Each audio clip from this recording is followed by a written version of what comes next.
Real estate రంగానికి ఊతమనిచ్చే విధానాలపై దృష్టి సారించింది. మరీ ముఖ్యంగా నిర్మాణ రంగానికి తోడ్పాటు అందించేందుకు చర్యలు చేపడుతోంది. ఇందులో భాగంగా మహిళల పేరు మీద స్థిరాస్తుల రిజిస్ట్రేషన్పై స్టాంప్ డ్యూటీ తగ్గించేందుకు సూత్రప్రాయంగా నిర్ణయించింది రేవంత్ సర్కార్. ఇదే సమయంలో సెకండ్ హాఫ్ అపార్ట్మెంట్స్లో ఫ్లాట్ రిజిస్ట్రేషన్లకు సైతం స్టాంప్ డ్యూటీ తగ్గించే యోచనలో తెలంగాణ ప్రభుత్వం ఉన్నట్టు తెలుస్తోంది. ఇందుకోసం భారతీయ స్టాంపు చట్టం 1899ను అనుసరించి తెలంగాణ సవరణ బిల్లు 2025ను తీసుకువచ్చేందుకు కసరత్తు చేస్తున్నారు. 2021లో ప్రవేశపెట్టిన సవరణ బిల్లును ఉపసంహరించుకొని ప్రస్తుత కాలానికి అనుగుణంగా 2025 సవరణ బిల్లును తీసుకురావాలని నిర్ణయించింది తెలంగాణ ప్రభుత్వం.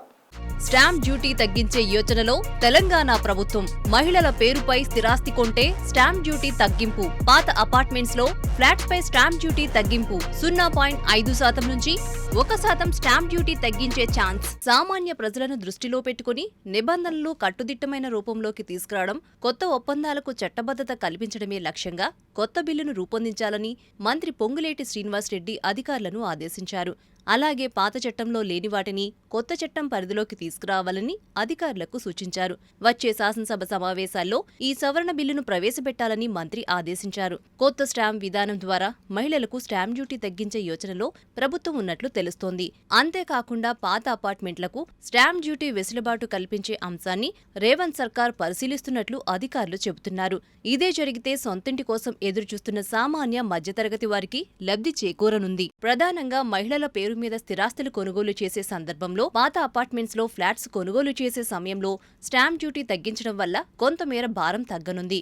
ఇక స్థిరాస్తుల రిజిస్ట్రేషన్ ప్రక్రియలో తెలంగాణ ప్రభుత్వం వసూలు చేస్తున్న స్టాంప్ డ్యూటీ ఆస్తికి సంబంధించిన విలువలో 4%గా ఉంది. అంటే రిజిస్ట్రేషన్ చేసుకుంటున్న ఆస్తి విలువలో 4% స్టాంప్ డ్యూటీగా చెల్లించాలి. ఇక రిజిస్ట్రేషన్ చేసుకునే స్థిరాస్తికి సంబంధించి ట్రాన్స్ఫర్ డ్యూటీ చెల్లించాల్సి ఉంటుంది. హైదరాబాద్లో ఈ బదిలీ సుంకం ప్రస్తుతం స్థిరాస్తి విలువలో 1.5%గా ఉంది. ఇదే సమయంలో స్థిరాస్తికి సంబంధించిన రిజిస్ట్రేషన్ ఛార్జీని సైతం చెల్లించాలి. హైదరాబాద్లో ఇల్లు, అపార్ట్మెంట్లో ఫ్లాట్, విల్లా, ఇంటి స్థలం తదితర స్థిరాస్తుల రిజిస్ట్రేషన్ కోసం ప్రభుత్వం 0.5% ఫీజును వసూలు చేస్తుంది. అంటే హైదరాబాద్లో స్థిరాస్తుల రిజిస్ట్రేషన్ కోసం 4% stamp duty, 1.5% transfer duty, 0.5% registration fees చెల్లించాల్సి ఉంటుంది. ఉదాహరణకు ₹1,00,00,000 ఇల్లు రిజిస్ట్రేషన్ చేసుకోవాలంటే stamp duty, transfer duty, registration fees కలిసి మొత్తం 6%గా లెక్క వేసుకుంటే ₹6,00,000 చెల్లించాలి. స్థిరాస్తుల రిజిస్ట్రేషన్ కోసం stamp duty, transfer duty, registration ఫీజును ఆన్లైన్లో చెల్లించే అవకాశం ఉంది. లేదంటే బ్యాంకు ద్వారా, డిమాండ్ డ్రాఫ్ట్ ద్వారా సైతం చెల్లించవచ్చు. ప్రస్తుతం ఏదైనా స్థిరాస్తిని రిజిస్ట్రేషన్ చేసుకోవాలంటే స్టాంప్ డ్యూటీ 4% చెల్లించాల్సి వస్తోంది. అయితే ఇప్పుడు తెలంగాణ ప్రభుత్వం మహిళ పేరుతో స్థిరాస్తుల రిజిస్ట్రేషన్ సమయంలో సెకండ్ హ్యాండ్ అపార్ట్మెంట్స్లో ఫ్లాట్స్ కొనుగోలు సందర్భంలో 0.5% నుంచి 1% మేర స్టాంప్ డ్యూటీ తగ్గించే యోచనలో ఉన్నట్లు అధికారిక వర్గాల సమాచారం. అంటే ఇప్పుడు స్టాంప్ డ్యూటీ, బదిలీ సుంకం, రిజిస్ట్రేషన్ ఛార్జీలు కలిపి స్థిరాస్తి విలువలో 6% వసూలు చేస్తుండగా మహిళలకు, పాత అపార్ట్మెంట్స్కు 0.5% నుంచి 1% స్టాంప్ డ్యూటీ తగ్గిస్తే అప్పుడు 5% నుంచి 5.5%కి తగ్గుతుంది. ఇది సామాన్యులు, మధ్యతరగతి వారిపై కొంతమేర ఆర్థిక భారాన్ని తగ్గిస్తుంది.